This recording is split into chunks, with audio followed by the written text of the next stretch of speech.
Oi pessoal, tudo bem? No vídeo de hoje nós vamos falar sobre a alta da Selic e como ela impacta nos nossos investimentos. Com a Selic alta, é melhor investir em renda fixa, como CDBs, LCI, LCA, Tesouro Direto, ou na renda variável, como ações, fundos imobiliários, ETFs. Meu nome é Rosalvo e eu criei esse canal para compartilhar a minha jornada no mundo dos investimentos e o conhecimento que eu adquiro nesse caminho. Aqui eu apresento algumas dicas, falo de diversos ativos que podem compor a sua carteira. Então, se você é novo ou nova por aqui, eu já vou te pedir para deixar o seu like, se inscrever no canal e ativar as notificações. Tem conteúdo novo aqui toda semana. Então, hoje nós vamos falar da alta da Selic, que subiu para 13,25% ao ano, depois da reunião do Copom, que é o Comitê de Política Monetária, um órgão do Banco Central. E ele se reúne a cada 45 dias para decidir se a Selic vai subir, se vai cair ou se ela vai se manter estável. E isso depende de como anda a economia do nosso país. E eu vou iniciar explicando do completo zero. Para isso, a gente precisa primeiro entender o que é a taxa Selic. A Selic é a taxa básica de juros da economia brasileira e ela é definida pelo Copom, que é um órgão do Banco Central, como eu já falei anteriormente. E ela serve como referência para os juros que os bancos cobram ao emprestar dinheiro uns para os outros. Quando a Selic sobe ou desce, ela influencia todos os outros juros, como o de financiamentos, de empréstimos e até mesmo dos rendimentos dos nossos investimentos. A segunda questão é por que o Banco Central aumenta a taxa Selic? E isso acontece principalmente quando a inflação está alta. Mas por quê? Vamos fazer uma analogia. Imagine que você é o governo e a economia é uma panela com água no fogo.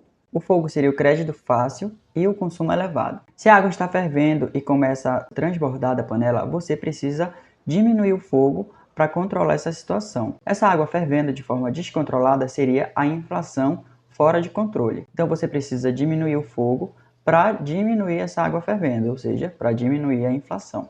E eu disse que o que representa o fogo é o crédito fácil e o consumo elevado. Então esses fatores precisam ser controlados, e eles são controlados por meio da taxa básica de juros, que é a Selic. Para controlar esse crédito fácil e esse consumo elevado, o governo aumenta a taxa básica de juros. Assim, o crédito fica mais caro. Isso desestimula o consumo e o endividamento, fazendo com que menos dinheiro circule na economia, o que acaba controlando a inflação. Entendido isso? Ok, mas como a Selic impacta na economia? Com o crédito mais caro, menos pessoas e empresas pegam empréstimos. E muitas empresas precisam de empréstimos para crescer. Mas com a alta dos juros, muitas empresas preferem esperar e preferem paralisar essa expansão e os investimentos. Além do crédito mais caro, o consumo cai. Como há menos dinheiro circulando, as pessoas deixam de comprar produtos e serviços. Isso acaba gerando um menor consumo e pode levar também ao desemprego, que leva a um efeito cascata na economia. É por isso que muitos setores da economia acabam desacelerando, especialmente aqueles que dependem mais de créditos, como o setor imobiliário e o varejo. E a gente sabe que se muita gente compra um produto, o preço daquele produto acaba se elevando. E se pouca gente compra tal produto, o preço tende a cair. E é por isso que, como há pouco consumo, o preço das coisas acabam desacelerando, o que também desacelera a inflação. E o ponto foco desse vídeo é: os investimentos também sofrem com essa mudança. Esse cenário de Selic alta pode abrir oportunidades, e nós vamos falar sobre isso. Com a taxa de juros elevada, investimentos em renda fixa, como CDBs, LCIs, LCAs, o próprio Tesouro Direto, eles ficam mais atraentes. E isso acontece porque a maioria dos investimentos do tipo renda fixa estão atrelados de alguma forma à Selic. Então, se a Selic está alta, é normal que a renda fixa acabe tendo um maior rendimento. Vamos entender isso de maneira bem didática.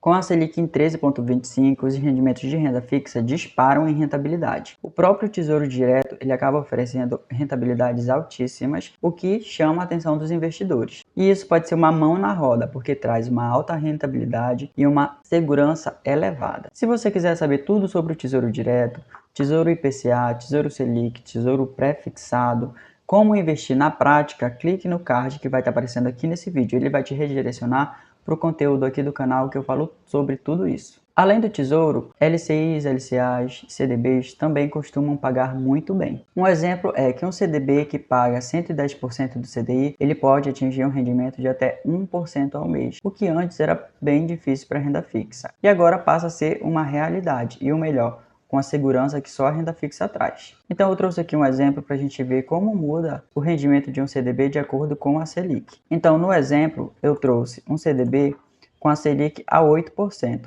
Isso significa um CDI de 7,9%, porque a gente já sabe que o CDI é 0,10 pontos percentuais abaixo da Selic. Eu já expliquei isso em outros vídeos. Então não deixe de conferir nossos vídeos aqui do canal sobre renda fixa. O rendimento desse CDB é de 100% do CDI.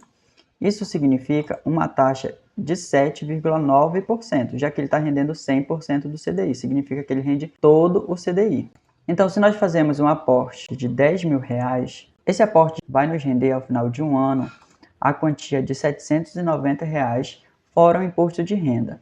Se a gente considerar o imposto de renda de acordo com a tabela regressiva, significa um imposto de renda de 17,5% se você deixar esse dinheiro lá por mais de um ano. Então nós iríamos pagar R$ 138,25 de imposto e líquido nós teríamos R$ 651,75. Isso considerando a Selic a 8%. Agora, a mesma questão, mas com a Selic a 13,25%. Significa um CDI de 13,15%, um CDB que rende 100% do CDI. Isso significa uma taxa de 13,15%, porque novamente é todo o CDI. O aporte de R$10.000 vai nos render R$ 1.315. Com um imposto de renda de 17,5%, nos dá um valor líquido de R$ 1.084,88. Isso é uma rentabilidade ótima. E a gente consegue ver que a diferença é de mais de R$ 400. Isso é para a gente ver como a Selic impacta diretamente nos nossos rendimentos. Por isso é importante que a gente esteja sempre ligado nessa taxa básica de juros. E você pode procurar esses CDBs que rendem 100% do CDI no seu banco. Praticamente todos os bancos devem ter um CDB que tem essa rentabilidade. Exemplos de CDBs que têm essa rentabilidade são as caixinhas do Nubank. O C6 Bank tem um CDB que rende 100% do CDI. O Banco Inter também tem um CDB que tem essa rentabilidade. E tem também o CDB do Sofisa Direto, que rende incríveis 110% do CDI. A título de curiosidade, vamos ver quanto renderia esse mesmo valor rendendo 110% do CDI. Renderia R$ 1.193,36, o que é uma rentabilidade incrível para a renda fixa. A gente já sabe que a renda fixa é uma excelente opção quando a Selic está alta, porque ela traz uma ótima rentabilidade e uma ótima segurança. Mas o que falar da renda variável? Quando a Selic está alta, a renda variável sofre muito e ela não é muito atrativa a um primeiro momento, se você investe a curto prazo. Isso porque a gente já viu que quando a Selic está alta, ou seja, quando os juros estão elevados, as empresas são muito afetadas, porque basicamente as empresas que precisam de empréstimos para crescer, elas param ou reduzem sua expansão. Isso afeta a performance delas na bolsa de valores. Mas quando a Selic começa a cair, esse cenário se inverte. A rentabilidade da renda fixa cai e a renda variável começa a ficar mais atrativa. E a gente vai entender isso nos detalhes. Mas em resumo, anote isso se você pensa em investimentos em curto prazo. Quando a Selic está alta, investimentos em renda fixa. Quando a Selic está baixa, investimento em renda variável. E agora nós vamos entender os motivos. Ponto número 1. A Selic alta trava o crescimento das empresas. Porque com a Selic alta, os juros aumentam, as empresas pegam menos empréstimos, muitas demitem, elas freiam seus crescimentos e acabam cortando muitos gastos. E com a Selic baixa, o crédito é barato, elas pegam mais empréstimos, elas expandem, elas contratam mais e acabam tendo um crescimento. Se uma empresa precisa tomar um empréstimo com a Selic a 6% ao ano, isso pode ser um ótimo negócio para ela.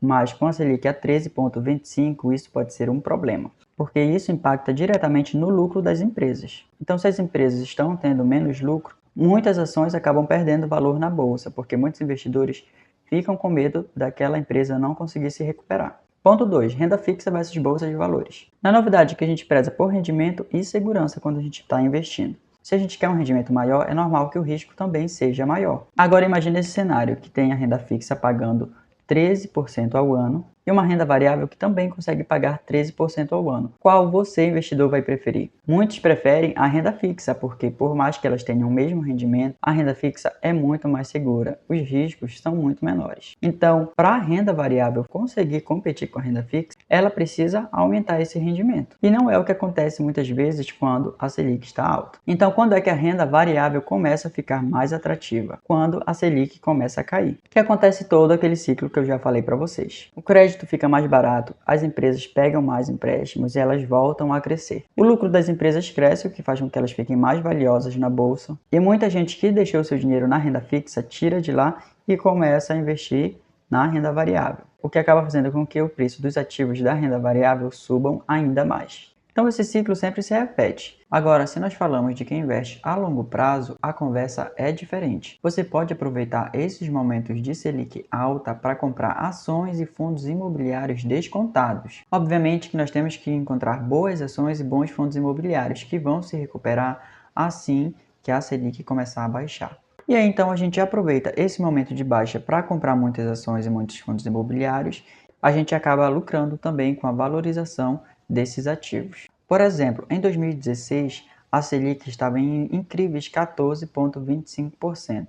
Nesse período, a bolsa estava baratíssima. E quem comprou nesse período se deu bem quando a Selic começou a cair. Em 2020, com a Selic em 2%, a bolsa estava nas alturas. Vamos ver o gráfico da Ibovespa para a gente fazer essa comparação das ações com a Selic. Vendo aqui no gráfico da Ibovespa, a gente vê aqui que mais ou menos por janeiro de 2016, ela estava batendo seus mínimos históricos aqui. E se a gente for aqui no site do Banco Central e ver o histórico da Selic, vamos dar uma olhada em janeiro de 2016. Aqui, ó, janeiro de 2016, a Selic estava 14,25%.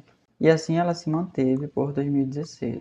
Então, fazendo uma comparação, a gente vê que nesse período a Bolsa de Valores estava nos seus mínimos históricos. Isso significa que as ações estavam desvalorizadas. E quem comprou ações nesse período ganhou muito com a valorização das cotas. Agora vamos dar uma olhada quando a Selic ficou baixa. Aqui nesse período de março de 2020, vamos dar uma olhada aqui no site do Banco Central.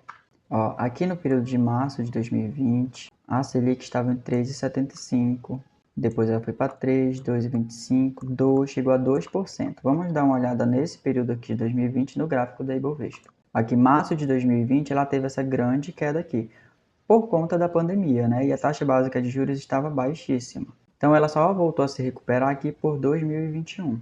Então, é sempre bom a gente fazer essa relação da Selic com os tipos de ativo que a gente vai investir para montar uma estratégia interessante. Então, para quem investe a longo prazo, é ideal aproveitar esses momentos de desconto para conseguir um preço médio bom aí das suas ações. E aí é aquela história, né? Que quando todo mundo está com medo de comprar, pelas ações estarem desvalorizadas, talvez esse seja o momento ideal para compra. Muito bem, agora nós já sabemos a relação da Selic com as ações, que é renda variável. Mas e qual é a relação da Selic com os fundos imobiliários? Eu vou dar uma explanada rápida aqui em fundos imobiliários, mas se você quiser saber tudo sobre fundos imobiliários, clique no card que vai estar aparecendo no vídeo, que vai te redirecionar para o vídeo aqui do canal, onde eu explico tudo sobre fundos imobiliários, o que são FIIs de papéis, FIIs de tijolo, FIIs híbridos e todas as informações que você precisa saber antes de começar a investir nesse tipo de ativo. Então clique no card e assista. Muito bem, para entender como a Selic influencia nos fundos imobiliários, nós precisamos entender que existem dois tipos principais, que são os FIIs de tijolo e os FIIs de papel. Os FIIs de tijolo são aqueles FIIs que investem em imóveis físicos. A principal fonte de renda deles são os aluguéis que eles ganham daqueles imóveis. E os investidores ganham parte daqueles aluguéis como dividendo. Então, entendendo a relação de quando a Selic sobe, o crédito aumenta. Então, se um fundo imobiliário precisa comprar um novo imóvel, o financiamento está mais caro. E aí entra naquela bola de neve. Como menos pessoas e empresas estão pegando empréstimos, o preço desses imóveis pode cair ou crescer menos. E aí o oposto fica fácil de imaginar. Quando a Selic cai, o crédito fica barato e os fundos imobiliários podem financiar mais imóveis e a valorização do imóvel se acelera porque as pessoas e as empresas voltam a alugar e a comprar mais imóveis. E aí o mercado imobiliário fica mais aquecido. E aí isso impacta, obviamente, diretamente nos dividendos que você recebe, no valor das cotas desses fundos imobiliários. Fazendo um grande resumo, com os fundos imobiliários, os FIIs de tijolo tendem a estar mais descontados, porque os imóveis geralmente ficam mais desvalorizados. E quando a Selic cai, os FIIs de tijolo ficam mais valorizados. Então, para o investidor de longo prazo, é bom escolher bons fundos imobiliários de tijolo para comprar em épocas de Selic alta, porque eles estão descontados. E os FIIs de papel, como eles funcionam? Em resumo, os fundos imobiliários de papel, eles investem em títulos de crédito imobiliário, que são os CRIs e CLIs geralmente. E esses títulos de crédito, eles pagam juros aos seus investidores. Os fundos de papel, na teoria, eles não possuem imóveis físicos. Eles têm apenas papéis que geram rendimentos com base na taxa de juros. Então, se esses CRIs forem atrelados ao CDI, por exemplo, quando a Selic cai, os rendimentos também caem. E se a Selic sobe, os rendimentos também sobem. Os FIIs de papel, eles são um pouco mais difíceis de entender. Então eu recomendo muito que você assista aos vídeos que eu falo sobre esse assunto. O card vai aparecer aqui na tela.